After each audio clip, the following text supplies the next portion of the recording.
Le loup qui n'aimait pas lire. Il était une fois un loup qui dévorait les livres. Les petits, les grands, les contes, les dictionnaires, les romans. Tous passaient sous sa dent acérée. Il ne pouvait pas s'en empêcher. Il adorait le goût du papier. Il s'appelait Loup. « Mais n'as-tu jamais envie de savoir ce qu'il se passe dans les histoires ?» lui demanda un jour Louve agacé. « Lire, c'est vivre des aventures, rêver. »« Je préfère vivre des aventures pour de vrai, » répliqua Loup. « Quand je lis, je m'ennuie. »« Ah oui, fit Maître Hibou, je te parie qu'avec ce livre-là, tu ne t'ennuieras pas. Nous l'avons choisi tous ensemble pour toi. Et nous ne jouerons pas avec toi tant que tu ne l'auras pas lu, » ajouta Valentin. De retour chez lui, Loup s'installa dans son fauteuil avec le livre. En bougonnant, il tourna une page, puis deux, à la troisième, il dormait. Loup fut tiré du sommeil par une voix qui se lamentait. Il regarda autour de lui, il n'était plus dans son salon, mais dans une forêt pleine de livres. Au pied d'un arbre, un vieil écureuil gémissait. « Où donc les ai-je posés ? Ah vraiment, je ne sais pas ce que j'en ai fait. »« Ce que vous en avez fait de quoi ? » demanda Loup poliment. « De mes livres, voyons, 10 livres ont disparu. » Loup se frotta les yeux, il devait rêver. « Qui êtes-vous » s'étonna-t-il. « Et où suis-je ?»« Je suis le bibliothécaire, voyons, Loup » répondit l'écureuil. « Et tu es au pays des livres, dans la grande bibliothèque. Ici sont conservés tous les livres écrits depuis la nuit des temps. Mais il m'en manque 10, vois-tu ? Je peux vous aider à les chercher si vous voulez, proposa Loup impressionné. Je t'en serai très reconnaissant si tu les retrouves. Mets-les dans cette sacoche, s'il te plaît. Enchanté à l'idée de se balader, Loup s'éloigna. Il fut bientôt arrêté par des éclats de voix. Un corbeau était perché dans un arbre. Au-dessous, un renard se moquait. Loup se dit qu'il les avait déjà vus quelque part. « Hier, tu m'as pris mon fromage !» cria le corbeau. « Et maintenant, tu me chipes mon livre !»« Ce n'est pas ton livre, c'est le mien !» riposta le renard en posant l'ouvrage dans son panier. Les voyant occupés à se disputer, Loup s'empara du livre et s'éclipsa et un livre de retrouvé. Loup s'installa avec le livre. Il avait terriblement envie de le grignoter.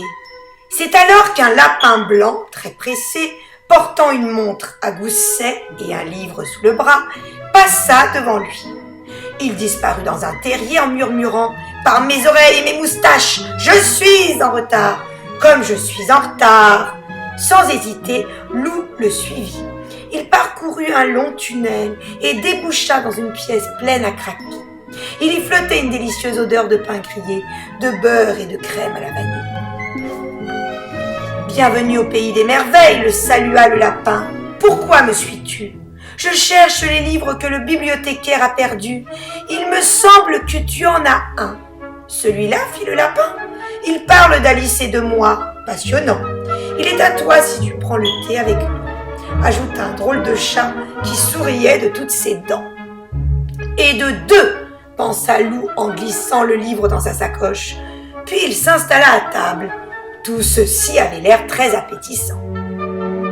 Après le thé, Loup salua la compagnie et choisit une porte et se retrouva dans la jungle.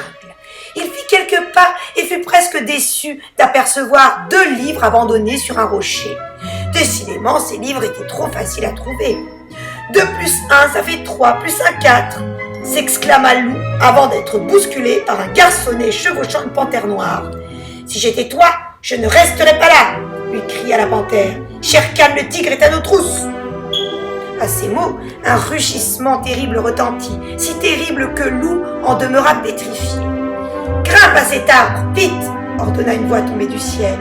Loup ne se le fit pas dire 2 fois, il escalada l'arbre à toute allure. Au sommet, quelqu'un l'attendait. « Qui es-tu » demanda Loup. « Je m'appelle Peter Pan, et toi tu es Loup » répondit le garçon amusé. « Tu as vraiment le chic pour te trouver là où il ne le faut pas. Allez, suis-moi, je t'emmène au pays imaginaire. » Quelques pincées de poudre magique plus tard, Loup planait dans les airs avec Peter Pan. Hélas, son plaisir ne dura pas. Un énorme filet s'abattit sur les 2 amis. « Enfin, là un affreux pirate. Et qu'as-tu avec toi, nom d'un crocodile? Un loup? Relâche le crochet, le menaça Peter Pan. Il n'a rien à voir dans l'histoire. Que nenni, répondit le pirate. Tes amis sont mes ennemis, je le garde. Enfermé dans la cabine du bateau pirate, Lou bâilla. Toutes ses aventures, c'était très fatigant. Il s'allongea sur le lit et découvrit, enfoui sous l'oreiller, 2 nouveaux livres. Le premier livre était une histoire d'île au trésor, et de 5 se réjouit Lou. Le second montrait un sous-marin attaqué par une pieuvre géante, et de 6 frissonna Lou en l'ouvrant timidement. Aussitôt, il y eut un terrible crack, et le bateau commença à se remplir d'eau. Que se passait-il encore? Paniqué, Lou réussit à s'échapper par une fenêtre. Mais la mer était déchaînée, il ne pouvait pas nager. Alors qu'il allait se noyer, un requin passa par là et l'avala. À l'intérieur, c'était la caverne d'Ali Baba. Furetant par-ci et par-là, Lou dénicha 4 livres. Il y était question d'Aladin, des djinns, de 40 voleurs et d'un certain Sinbad le marin. 6 livres plus 1, ça fait 7. Plus 1, 8. Plus 1, j'en suis à 9. Plus le dernier, on arrive à 10, comptait Lou ravi. Mission accomplie. Ne reste plus qu'à sortir d'ici. On est coincé comme toi, l'interpella alors un pantin dissimulé dans un coin. Mais avec mon papa Gepetto, on a une idée. On va allumer un feu et le requin nous recrachera. Peux-tu nous aider? Lou et le pantin, qui s'appelait Pinocchio, rassemblèrent un gros tas de bois. Puis Gepetto alluma le feu. Cela fit beaucoup de fumée et atchoum! Le requin éternua. Illico presto, les 3 compères s'envolèrent sur un tapis volant qui lui aussi voulait prendre l'air. Après avoir reconduit Gepetto et Pinocchio chez eux, le tapis déposa Lou dans la grande bibliothèque. « Ah, te voilà, Lou !» souffla le bibliothécaire soulagé. « Je me demandais où tu étais passé. »« Voici vos 10 livres, répondit Lou avec fierté. « Je les ai tous retrouvés. »« Vraiment? Merci, mon ami. Décidément, tu es épatant. » Et tandis que le vieil écureuil remettait les 10 livres à leur place, il y eut comme un gros soupir qui venait de toutes les pages refermées. Lou se retrouva dans son fauteuil. Avec excitation, il se replongea dans son livre. Il se posait 1000 questions. Où était le pays des merveilles? Qui était le garçon qui chevauchait une panthère? Peter Pan avait-il échappé au vilain crochet? Lou était tellement absorbé par sa lecture qu'il n'entendit pas ses copains entrer. « Salut Lou, tu viens jouer avec nous ?» demanda Valentin. « Plus tard, les amis, répondit Lou. Vous voyez bien que je lis.